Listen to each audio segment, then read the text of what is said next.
formal with ma'am or anything. Please don't be. I'm as new as you to anything what we are doing. So I have worked in panel data over a period of time, but it does not mean that I know everything. We are here to exchange the research and everything, and we'll work on the same. So I think what I've realized from your intros and everything that all aware of what research is. So now we are coming on to the basic topic that we are going to study. So without going anywhere else, I'll just come back to the panel data, what the actual workshop is all about. Earlier also in the introduction, the sir has already talked about balanced, unbalanced time series and other types of data that we have over a period of time.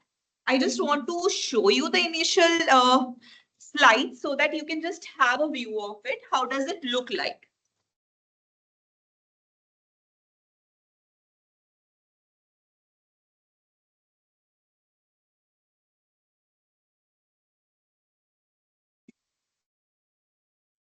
So when we just read it, it's just the writing that we have done. So what is the panel data? We popularly known as the longitudinal data as well.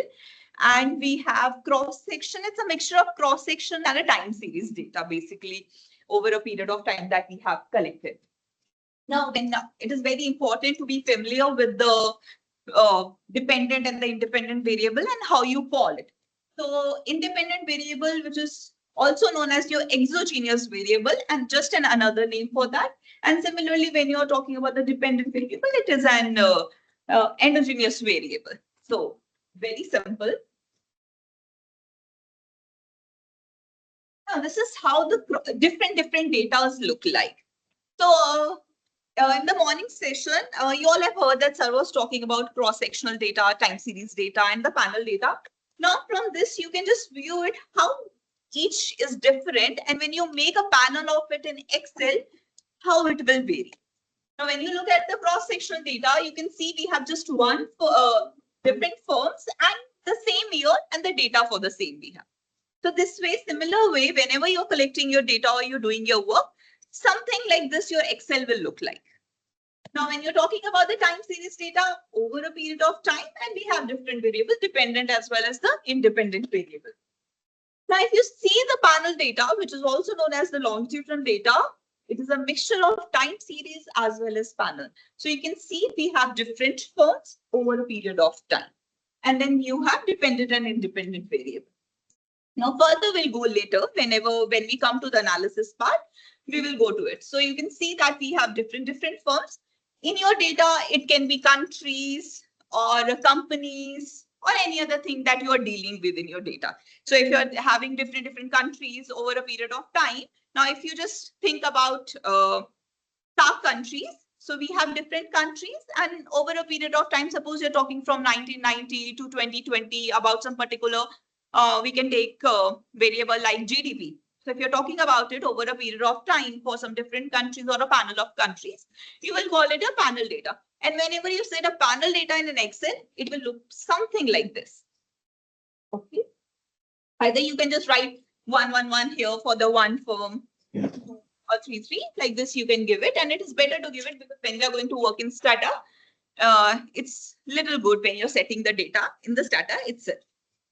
Is it okay? Yeah. We have balanced data, short panel, and a long panel. So we have even unbalanced data is also there. When you're taking about, you're collecting data, every time you cannot have everything available to you. Suppose you may be working on some particular variable, like I'll just give you an example. COVID happened in between. So we had a 2 span of COVID time. So many variables, when you're running your data, maybe that the values are not available. That creates a gap. And maybe after that, the values are there. Also, if you this exercise you all can do when you go back today, you go to the World Bank site, and from there you download world governance indicators. And then you have a data for different, we have 6 governance indicators, you have data for that. You will see that for 1996 values there, 7 values not there, 8 values there, the 1999, the value is not there. Then for 2000 values there, and after that from 2002 onwards, it continues. That means in between we had some missing values. The values were absent. So that creates an unbalance in your data. So if you put data as it is in your data, when you give a command for setting a data in this data, it will show you whether it is a balanced panel or an unbalanced panel. You try removing few values from there, and then you try to put the values, it will show an unbalanced panel. Okay, so that techniques like interpolation of the data and other things are being done that your softwares are very good in doing nowadays. They will do it and then you will get the values. Okay. This some people try to do it, some people avoid it. When you go through research papers, I think you all have started reading with the research papers. So when you read research papers, some people have specifically mentioned that from this, the data was not available or the data was missing. Therefore, we have started using data for this.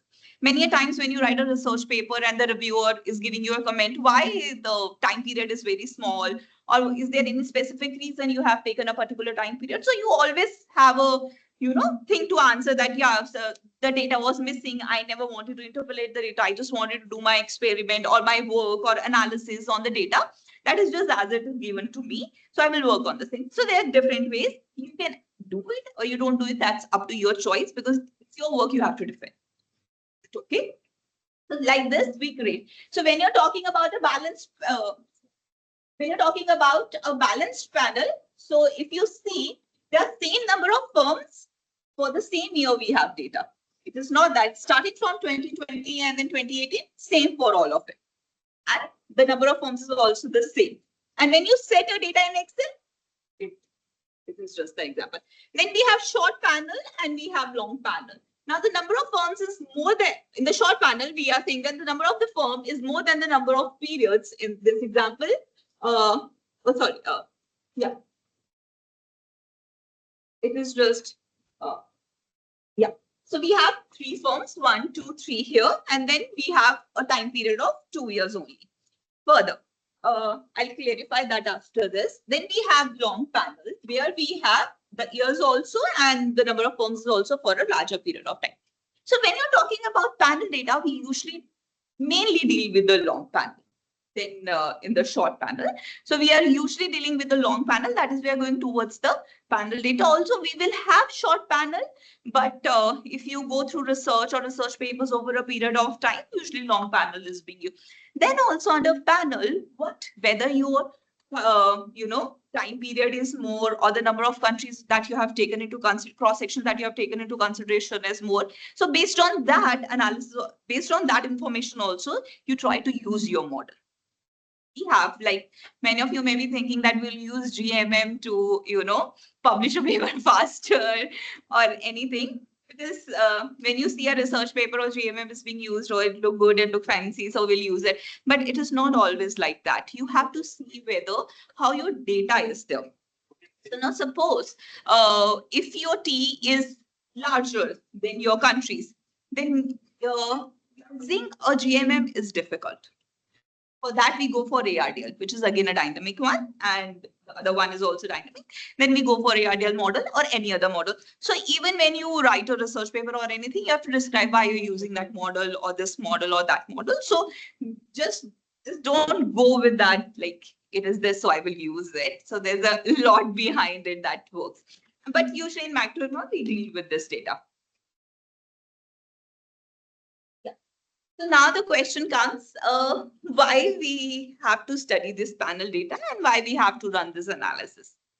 Now the question comes, whenever we are collecting panel data, we encounter a problem of heterogeneity. That even in the first lecture, sir said that in the panel data, we have heterogeneity problem, and that is why we are going to, this problem is being incurred in the panel data, basically. Now, the panel gives us more information, data, more variability, and less collinearity among the variables, and more degree of freedom and more efficiency. That is why people are mostly using panel data. The results are more good, more efficient than any other. And panel data analysis can better detect and measure effects like simply cannot be observed in pair cross section or a time series.